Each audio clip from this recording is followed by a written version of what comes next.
সূর্য মামা আমাদের সাথে যেই হারে দুর্নীতি শুরু করে দিছে, মনে হয় না আর বেশি দিন বাঁচতে পারবো। ঘরের মধ্যে কোনোভাবেই থাকতে পারতেছিলাম না, তাই ভাবলাম যে বাইরে গিয়ে দেখি কি অবস্থা। ও মা, বাইরে এসে দেখি ঘরের মধ্যে তো তাও একটু যাই হোক, একটু তাপ তাপ যাই লাগুক, বাইরে তো একদম আগুন পড়তেছে। মানে সূর্য মামা আমাদের উপরে একদম আগুন ফেলাই দিছে এক কথায়।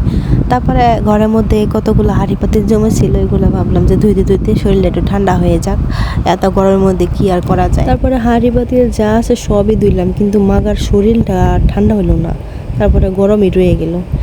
এই কি করা যায়, কি করা যায়, কি খাওয়া যায়, কি খাওয়া যায় ভাবতে ভাবতে মনে হলো যে আমার ফ্রিজে তো একটা বড় একটা জাম্বুরা আছে।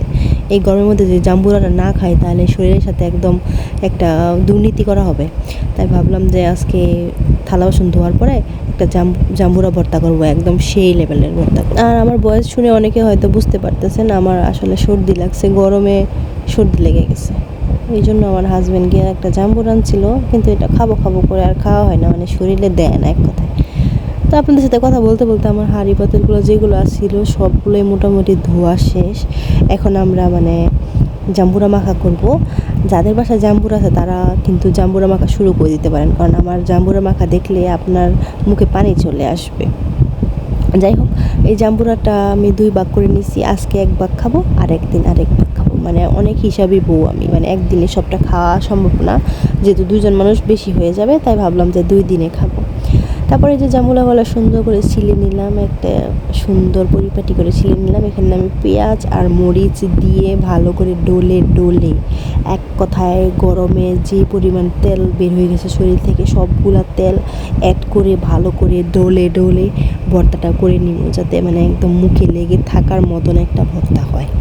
পেঁয়াজ আর মরিচটা আপনি যত পরিমাণ ডলতে পারবেন, মানে একদম ডলে ডলে মাখতে পারবেন, আপনার ভর্তাটা এত বেশি মজা লাগবে, এক কথায় শেষ। এখন আপনি সাথে একটু চিনি দিতে পারেন, একটু সরিষার তেল দিতে পারেন।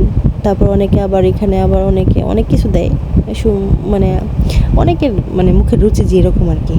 আমার কাছে শুধু পেঁয়াজ মরিচ আর সাথে একটু ধনিয়া পাতা দিলে ভালো হতো, কিন্তু ধনিয়া পাতা আমার বাসায় ছিল না, তাই আমি শুধু পেঁয়াজ মরিচ আর একটুখানি চিনি, সাথে খালি ভর্তাটা, এগুলো দিয়ে এই ভর্তাটা করে ফেলবো। আসলে হাতের কাছে যেগুলো থাকে ওগুলো দিয়ে আসলে অনেক ভালো করে রান্না করলে বা ভালো করে বানালে কিন্তু খাবারটা আসলে মজা হয়। আপনার কাছে যদি এখন এই পর্যায়ে যদি আপনার ধনিয়া পাতা থাকে, তাহলে আপনি ধনিয়া পাতা দিবেন, তাহলে ফ্লেভারটা আরও বেশি ভালো পাবেন।